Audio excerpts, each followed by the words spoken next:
Magandang araw guys, may panibago na naman tayong kukumpunuhin sa itong Isuzu Crosswind. Ito guys, tanggalan natin ang kanyang compressor. Ito ang kanyang compressor guys. Ito. Problema nito, kulang sa lamig. Ito, yan. Tsaka palit tayo ng mga belt, kanyang mga tubo, mga brittle na lahat. Okay, magliktis pa tayo nito mamaya dahil matagal na itong nawala ang kanyang AC. Tingnan natin kung wala pa ba siyang leaking. Okay, ito ang kanyang problema guys. Siyempre dagdag tayo ng auxiliary fan dito. Yan dito, dahil wala pa itong auxiliary fan guys. Yan, kita nyo, wala pa. Tanggalin natin, lalawang natin at tatlo pala. Okay,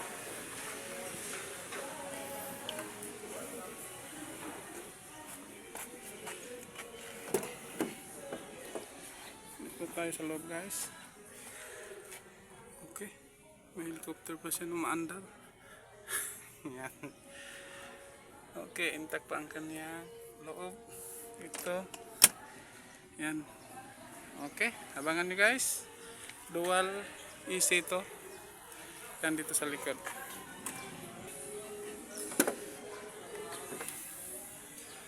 Okay, tinanggal natin ang kanyang belt.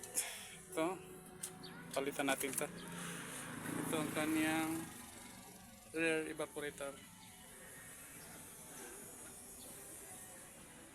Okay. Okay, abangan nyo guys. Kukupunahin ko muna. Dito tayo ngayon, malapit sa Larina Siquijor. Nag-home service tayo dito sa Juice Chicken. Yan, manager dito ang may-ari nito guys. At saka ito yung simbahan namin dito sa Larina. Belt pa to ng mga Kastila pero niribald na dahil may mga crack na. Ang bell tower na lang ang doon ang naiwan na nakatayo doon sa likurang bahay. Okay guys, ito balik tayo dito sa ating trabaho. Okay, check ko muna yung compressor. Ito, tinakpan ko na ito kahapon. Itong kita natin kanyang problema. Ito ang kanyang AC. Ito ang kanyang suction at saka ito ang kanyang discharge. Ito guys, discharge, suction. Suction itong malaking tubo, itong maliit ang discharge. Okay, baliktad pala. Ito ang kanyang pahigop, ito ang kanyang buga. Okay, baliktad. Ito ang kanyang suction, ito ang kanyang discharge. Okay. Okay guys, ito kahapon wala tong yan. Ngayon kunting pihit lang bumubuga na siya. Yan, narinig nyo guys.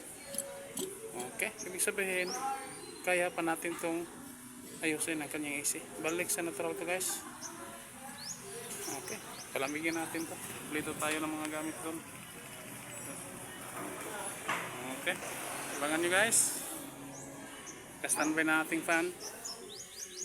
Okay guys, ito nag-ligtas na tayo, nagkarga na tayo ng hangin. So, tinagahan natin ng pressure to guys. Kargahan natin ng mga 200 PSI. At saka nakabit na natin ang ating compressor. Dito pinalitan natin ng mga o-ring. Ito.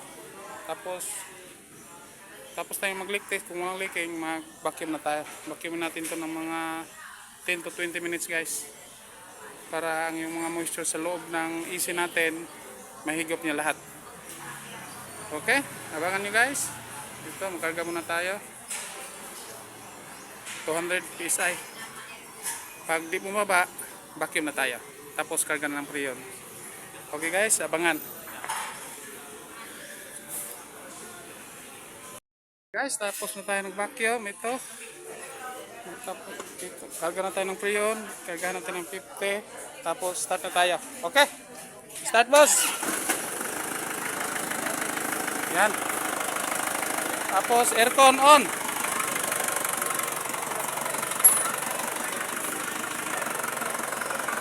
Yan. Ito guys. Kita nyo. Sinsyan nyo ng kamay ko. Napakadumi. Yan. Nakarga na tayo ng 50. Yan. Dagdag pa tayo. Teka. Punasan ko muna yung kamay ko. Napakadumi. Ito guys. Ito yung side glass natin. Yan. Okay. Mukhang napakaganda ang yan. Nasimulan na siya. Tingnan nyo guys. Tingnan natin. Okay guys. Ito, paabutin natin ito ng mga 150. Yan.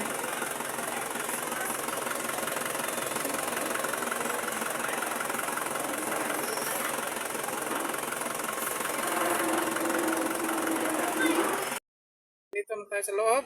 Yan. Ginamitan na natin sa ating mahiwagang thermostat. Yan. Yan. Simula na siyang negative guys.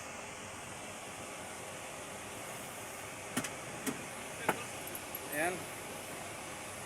Negative 2 na siya guys. Kita nyo yan. Negative 3. Wow. Napakaganda ang nilabasan ng ating ginawa guys.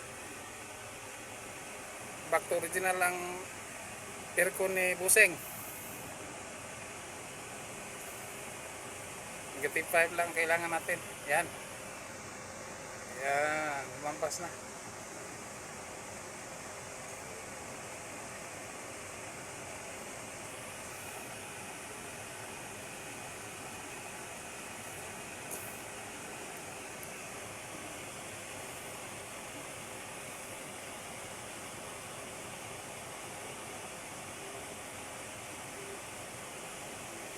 Yan, negative 12 guys.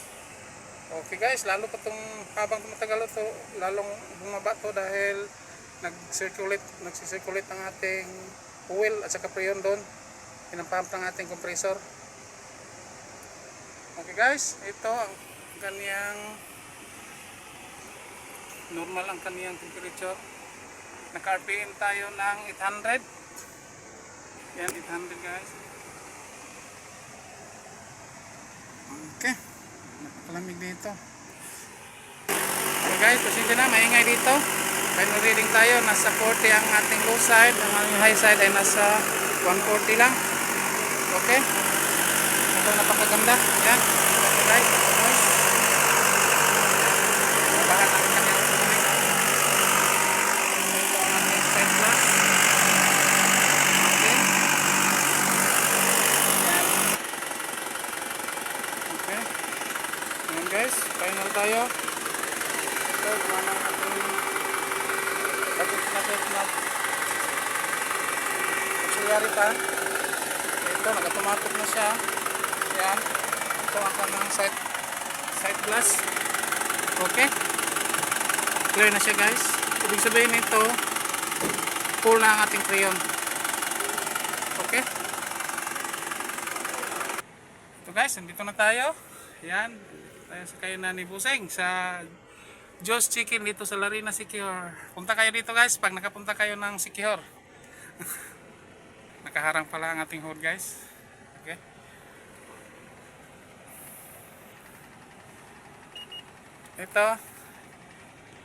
Ito guys, shout out kay Boss Remeng. Ito yung may-ari ng sasakyan guys na ginawa natin.